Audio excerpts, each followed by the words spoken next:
La deuxième partie de cette présentation est la suivante. Elle va consister à vous présenter la méthodologie de tracé dynamique des courbes de tarage qui a été mise en place pendant ces travaux de thèse. Cette méthode de tracé dynamique des courbes de tarage, elle va consister à améliorer la méthode dite traditionnelle de tracé des courbes. Tout ça pourquoi? En minimisant l'effet opérateur, en objectivant les choix et en venant ainsi construire des chroniques de débit de façon hydrauliquement homogène. Tout ça, on va le faire en essayant de valoriser l'ensemble de l'information disponible, à savoir l'ensemble du nuage de jaugeage d'une station hydrométrique.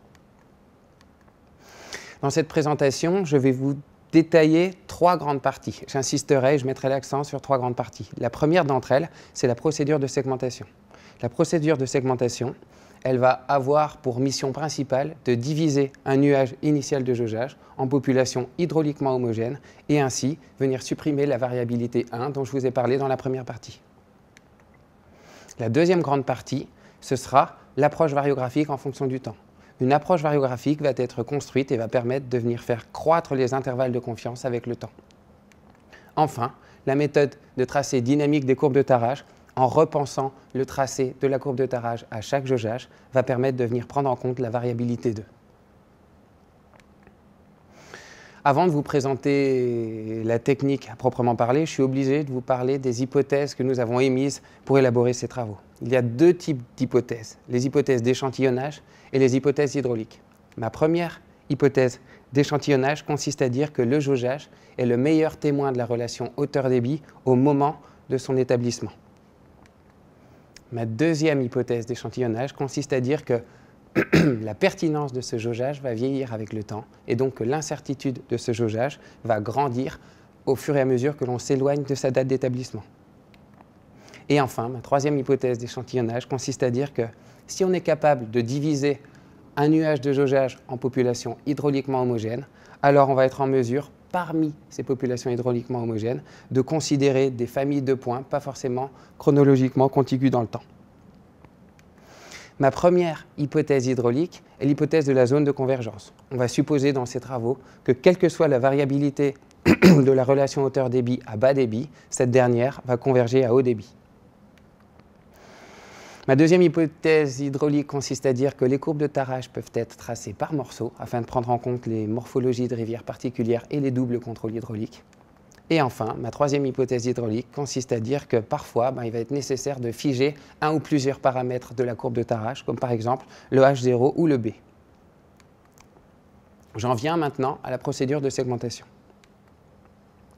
Le vecteur de données d'entrée de la procédure de segmentation sera le vecteur alpha. Je vous l'ai déjà présenté dans la première présentation. C'est la différence en hauteur chronologique des jaugeages à la courbe moyenne. Ce vecteur alpha, il va permettre de venir caractériser une réalité physique du lit des rivières, à savoir l'incision ou l'exhaussement. Est-ce qu'on a un creusement progressif de notre contrôle hydraulique au cours du temps ou est-ce qu'on a un remblaiement continu de notre contrôle hydraulique en fonction du temps? En ce qui concerne le graphique que vous voyez là sur votre droite, l'Altier à la Goulette, on observe une dérive. C'est donc un creusement progressif d'une dizaine de centimètres en une trentaine d'années. Dans ces travaux, nous avons étudié plusieurs procédures de segmentation. Nous en avons retenu 2. La procédure de segmentation de Hubert et la procédure de segmentation de Keagas et Fortin. Pourquoi? Parce que c'est les 2 procédures qui donnaient les résultats les plus en adéquation avec la physique du lit des rivières. Donc cette première étape va diviser le vecteur alpha en 3 pour la procédure de segmentation de Hubert et en 4 pour la procédure de segmentation de Keagas et Fortin. Vous voyez ici l'effet de cette procédure de segmentation sur le nuage de jaugeage, donc en QH. À partir du moment où on a de tels résultats, on a 2 procédures de segmentation, 3 familles sur la gauche, 4 familles sur la droite. Laquelle choisir? La première chose que l'on peut faire pour essayer de justifier une procédure de segmentation, c'est essayer d'apporter une réponse physique.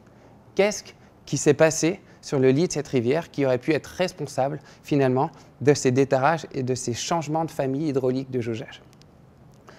Ce qu'on peut faire pour essayer d'apporter une telle réponse, c'est faire une petite enquête qui consiste à aller ouvrir le dossier de la station et à rechercher tout simplement s'il y a eu des événements qui auraient pu être responsables de tout ça. C'est le cas pour le cas de l'Altier à la Goulette.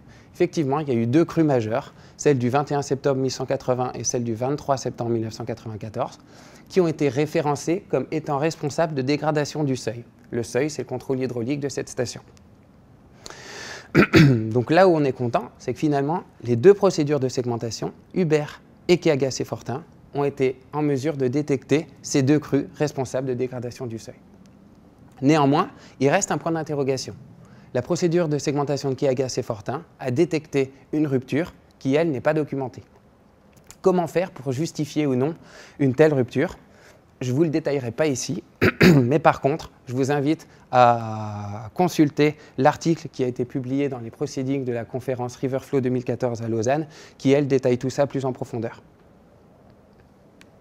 Dans le cas de l'Altier à la Goulette, on a retenu la procédure de segmentation de Keagas et Fortin, donc les 4 familles. La première chose que l'on fait à partir du moment où on a ces 4 familles, c'est qu'on va tracer les courbes de tarage 0 parmi chacune de ces familles. La courbe de tarage 0, c'est la courbe qui passe au mieux parmi chacune de ces familles. La courbe bleue pour la population bleue, etc. La courbe rouge pour la population rouge. Je profite de ce transparent pour vous définir notre première hypothèse hydraulique, qui était l'hypothèse de la zone de convergence. À partir de là, avant de tracer toutes ces courbes, on peut définir une zone de convergence. La zone de convergence à haut débit, elle est guidée par un point haut, qui est le point de convergence, qui lui est modélisé de façon hydraulique. Ce point de convergence va être supporté par d'autres jaugeages, les jaugeages hauts. À partir du moment où on a construit cette zone de convergence, tous les jaugeages appartenant à cette zone de convergence appartiendront au tracé de toutes les courbes. On souligne ici que ces courbes de tarage 0 peuvent être tracées par morceaux pour les contrôles hydrauliques et les lits des rivières qui le nécessitent. J'en ai fini avec la procédure de segmentation. Je vais maintenant vous décrire l'approche variographique en fonction du temps qui a été développée pendant ces travaux. Ce qu'il faut savoir, c'est que la relation hauteur-débit, elle évolue de façon permanente. Aujourd'hui, en ce moment, dans les rivières, la relation hauteur-débit, elle bouge. Ça va impliquer que la pertinence du jaugeage, elle va vieillir, mais également que la pertinence de la courbe de tarage va vieillir. Ainsi, on va construire une approche variographique en fonction du temps qui va venir nous permettre de faire vieillir les intervalles de confiance et des jaugeages et des courbes de tarage avec le temps. L'approche variographique, elle existe initialement dans un contexte géostatistique spatial, en ayant pour principale hypothèse la suivante, qui dit que deux observations qui sont situées l'une proche de l'autre en termes de distance, elles ont plus de chances de se ressembler, d'être corrélées, que deux observations qui sont plus éloignées en termes de distance. Il y a un chercheur qui a décidé d'appliquer cette approche variographique spatiale à l'hydrométrie dans un contexte temporel. Ce chercheur s'appelle Jonathan Jalbert et lui, il a dit finalement, moi je dis que deux observations situées l'une proche de l'autre en termes de durée, elles ont plus de chances d'être corrélées, de se ressembler, que deux observations séparées d'un intervalle de temps plus grand. Dans ces travaux, on va donc construire des variogrammes théoriques, non plus en fonction des distances, mais en fonction du temps. Un variogramme théorique possède 3 caractéristiques. La première caractéristique, c'est le palier. Le palier, c'est la limite du variogramme lorsque le temps t tend vers l'infini. La deuxième caractéristique, c'est la portée. La portée, c'est le nombre de jours au bout duquel le palier est atteint. Ça représente le nombre de jours au bout duquel il n'y a plus de corrélation entre les observations. Enfin, le troisième paramètre est l'effet pépite. L'effet pépite, c'est l'intersection entre le variogramme théorique et l'axe désordonné. On ne l'étudiera pas plus en profondeur dans ces travaux. Néanmoins, on pourrait être en mesure de penser que cet effet pépite va venir prendre en compte l'incertitude sur les mesures, à savoir sur les jaugeages. J'en viens alors à la méthode de construction des variogrammes. La première chose à faire avant de construire des variogrammes, c'est de définir une gamme de hauteurs représentative de chaque population hydrauliquement homogène de points. On va définir une gamme de hauteurs pour chacune des populations homogènes de points.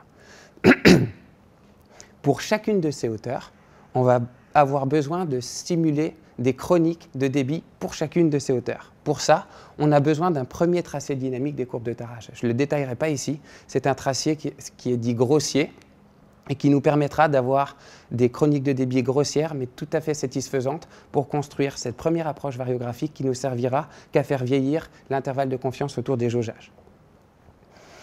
Ce premier tracé dit grossier va nous donner des chroniques de débit pour chacune des hauteurs précédemment définies. En utilisant une formule mathématique, la suivante, on va être en mesure, grâce à ces chroniques, de calculer un variogramme empirique que vous voyez là. Ensuite, on va faire un choix de plusieurs variogrammes théoriques qui, par la minimisation d'un score, vont être calés sur le variogramme empirique et ainsi nous donner les variogrammes théoriques finaux, par exemple sphérique, exponentiel, gaussien, circulaire ou encore pentasphérique. En fin de processus, on va obtenir un variogramme théorique pour chacune des hauteurs précédemment définies. J'en ai fini avec l'approche variographique. Je peux maintenant vous présenter et vous parler un peu plus de la gestion dynamique de la courbe de Tarrasch qui, elle, aura pour but de supprimer la variabilité 2. Avant de tracer des courbes de Tarrasch, qui sont tracées et calées sur des jaugeages, il est nécessaire de prendre en compte l'incertitude sur les jaugeages. Ainsi, dépendamment de la gamme de débit mesurée et de la technique utilisée en elle-même pour effectuer le jaugeage, des incertitudes ont été forfaitées au seuil de confiance de 70%, entre 2,5 et 5% pour les jaugeages effectués par la méthode d'exploration du champ des vitesses, entre 2 et 5% pour les jaugeages effectués par la méthode par dilution. Ces valeurs forfaitaires sont issues de la littérature, par exemple la charte qualité de l'hydrométrie. Je tiens ici à dire que c'est une question cruciale, l'incertitude des jaugeages en hydrométrie. Voilà pourquoi des travaux sont en cours, les travaux de thèse d'Aurélien Despax sur cette question. À partir du moment où on a défini une incertitude pour chaque jaugeage et qu'on a notre courbe de Tarrasch 0, dont je vous ai parlé précédemment, on est en mesure de venir comparer chaque jaugeage d'une population hydrauliquement homogène à sa courbe de Tarrasch 0 en prenant en compte son incertitude. On va alors calculer un vecteur gamma, qui est la différence relative en débit calculée en pourcentage, pour la valeur centrale du jaugeage, puis pour les valeurs extrêmes de son intervalle de confiance. Ce vecteur gamma, il va nous permettre d'effectuer ce que j'appellerais ici un rééchantillonnage. C'est-à-dire que pour chacun des jaugeages d'une population hydrauliquement homogène, parmi cette population hydrauliquement homogène, on va aller sélectionner une autre famille de jaugeages, des jaugeages qui pour nous sont les analogues hydrauliques du jaugeage considéré, à savoir ceux qui ont été effectués dans des conditions hydrauliques similaires. Par exemple, pour le jaugeage 1 ici, tous les analogues hydrauliques du jaugeage 1 seront les jaugeages qui auront un vecteur gamma qui intersecte celui du jaugeage 1. On en a sélectionné ici 122. Ce sont ces 122 jaugeages qui nous serviront à tracer la courbe de Tarrasch du jaugeage 1. Je vais vous expliquer maintenant la méthode de tracer des courbes de Tarrasch. Comment on fait pour tracer une courbe de Tarrasch? Prenons le jaugeage vert ici. Disons que c'est le premier jaugeage. Pour ce premier jaugeage, nous avons sélectionné une famille d'analogues hydrauliques, qui sont les 6 jaugeages rouges ici. Tous ces jaugeages ont une incertitude. Vous voyez les intervalles de confiance qui sont représentés par ces barres d'erreur. Grâce à l'approche variographique en fonction du temps, on va faire vieillir ces intervalles de confiance, dépendamment de la hauteur de chacun des jaugeages, mais aussi dépendamment du nombre de jours que sépare chacun des jaugeages rouges du jaugeage vert. Ensuite, on va effectuer des simulations de Monte-Carlo dans le modèle d'incertitude des jaugeages. Ça va nous permettre de resimuler des familles de jaugeages qui auraient été susceptibles d'être observées en réalité. Ce que j'appelle une simulation de Monte-Carlo, c'est la resimulation d'une famille de jaugeages, à savoir ici les jaugeages gris, dans laquelle on va caler une relation hauteur-débit du type Q égale AH moins H0 puissance B. Si on réitère ce processus n fois, on a n simulations de Monte-Carlo. La courbe de Tarrasch finale associée au jaugeage 1 sera la médiane de ces n simulations de Monte-Carlo. Reprenons l'exemple de notre jaugeage 1. Nous avons sélectionné 122 analogues hydrauliques pour notre jaugeage 1. Ces 122 analogues hydrauliques vont nous permettre de tracer la courbe de Tarrasch associée au jaugeage 1. Nous allons faire pareil pour le jaugeage 2. Les analogues hydrauliques du jaugeage 2, on en a sélectionné 106. On va alors pouvoir tracer la courbe de Tarrasch associée au jaugeage 2, etc. Jaugeage 3, jaugeage 4. Et vous voyez qu'au fur et à mesure que l'on va vers les extrêmes du vecteur gamma, la sélection des analogues hydrauliques est différente. Donc, on va introduire une certaine variabilité dans le tracé de nos courbes de Tarrasch pour venir pallier à cette variabilité des conditions d'écoulement qui a lieu en réalité dans notre rivière. Et ainsi de suite, jusqu'au dernier jaugeage de la dernière population hydrauliquement homogène. En fin de processus, on a une courbe de Tarrasch qui a été recalculée pour chaque jaugeage de façon hydrauliquement homogène en considérant nos différentes populations hydrauliquement homogènes. J'insiste ici sur le fait que c'est ce tracé final qui va nous permettre de construire un deuxième modèle de vieillissement avec les courbes de tarage finales qui, lui, nous permettra de faire vieillir les intervalles de confiance en fonction du temps.